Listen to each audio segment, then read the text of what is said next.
Hey YouTube, what's going on? Hey, it is Saturday. It is, what is today? November 11th. And the mighty Fighting Gators are going to take on, or the once mighty Fighting Gators are going to take on LSU tonight. So, big day in college football. And so, going to be here with Roscoe and Sam and Lydia, and we're going to watch a little college football today and maybe some UFC fights tonight. But besides that, it is kind of an overcast day here in Matagalpa, Nicaragua, and which means it's been nice and cool. It's been really pleasant today. So doors are open, the fans are on. It feels really nice in here today, nice and breezy and a little bit cooler. So it's been wonderful. Really looking at like the 10-day forecast, I'm we're fingers crossed the hot days are gone. It looks like every day is right around 80, like 79, 80, 81, right around there. So really nice.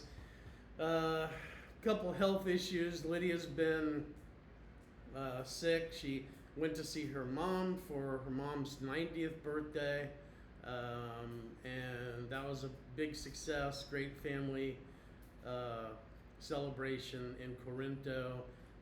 I stayed here to dog sit, but every time Lydia goes there, it's just so hot. There's something about that weather that she always comes back feeling bad, and this time she has had a really bad cold. So she's just about over that, but she was in bed for a few days.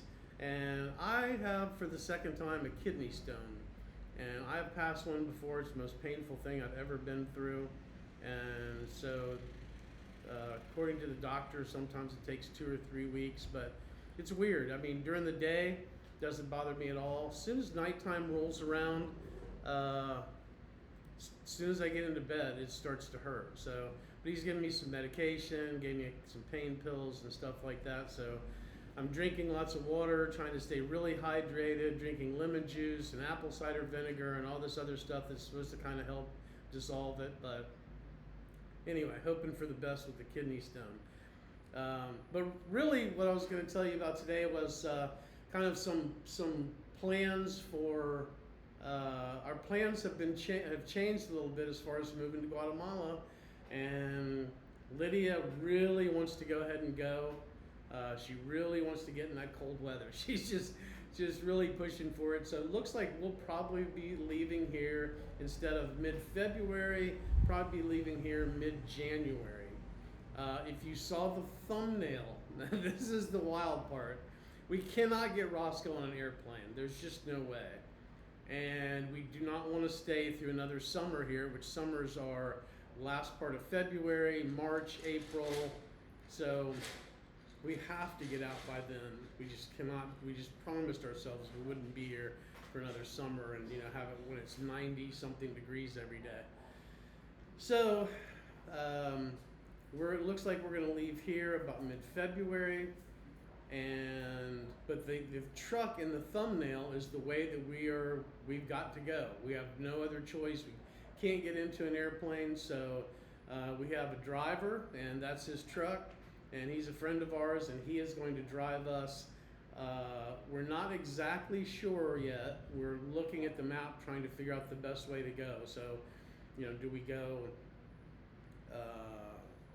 Honduras? Do we go into El Salvador? What borders do we want to cross? All that stuff we're still kind of working on. But Lydia will be in the front of the truck, and I will be in the back of the truck with Roscoe and Sam, and we're going to we're bringing we have a twin bed that Roscoe and Sam always lay on when they're in the living room.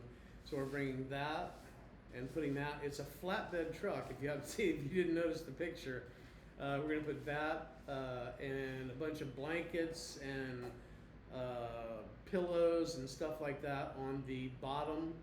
So hopefully, Sam and Roscoe and I can just kind of sleep and lay down and take it easy. But it's 20 hours, so it's going to be we're going to have to make stops along the way to let the dogs go to the bathroom and get stuff to eat. But I would say 2 days of 12 hour days maybe. Of course, going through all the border crossings, that takes time. You know, sometimes there's long lines.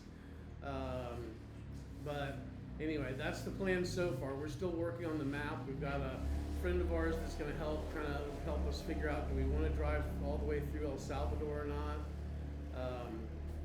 But anyway, we will be taking the flatbed. We are selling everything. Lydia actually has somebody coming over in 3 or 4 days, like on Tuesday, I believe, that's buying about half the stuff that we've got in the house. So we are selling everything. We're selling the bed, the refrigerator, the oven, the stove, the microwave, everything. We're leaving just with the dogs and the mattress and I think 6 suitcases. And so far we've gotten pretty good prices because all the stuff is pretty much brand new. I mean, all of it's like 6 or 7 months old. So we're going to sell everything and just buy new there. We've been told by somebody that used to live there that electronics are a little bit cheaper in Guatemala. So if we get a good price on them here, we can just buy them brand new again there. And then we will be in Guatemala.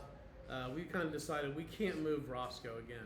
We can't get him on an airplane, and we don't want to do this truck move again, but we had to get in cooler weather. So with Sam and Roscoe both being 16, we think we're pretty much going to be in Xela, which is also called Quetzaltenango, if you're trying to look that up. But I think we're probably going to be there until Roscoe passes away.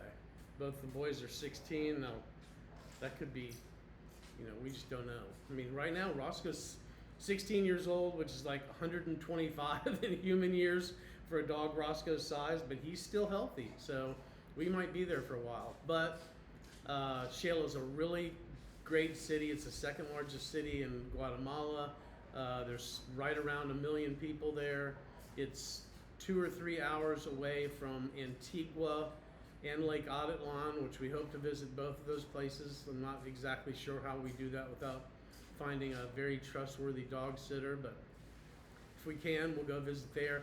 It's about 4 hours from Guatemala City, and we have a friend that's going to be living there that's actually in the process of moving now. So anyway, those are the plans. We have moved it up from mid-February to mid-January, and we're really excited. We're a little bit nervous about the border crossings and the long drive, but we'll be very happy once we get that all done. I think the next, Lydia's birthday is coming up. Lydia's birthday is tomorrow, so early happy birthday to Lydia. She is still a little bit sick and doesn't seem to want to do a whole lot, but we'll do something for her birthday, maybe go out to dinner or something. And then the next video, I'll kind of go over, probably do an expectation video, what we kind of think Xela's going to be like. We'll talk a little bit about Xela, Quetzaltenango, tell you a little bit about that, and then once we get there, we can kind of tell you. You'll be able to look back and see if our expectations were right. So anyway, I hope you all are having a wonderful Saturday, and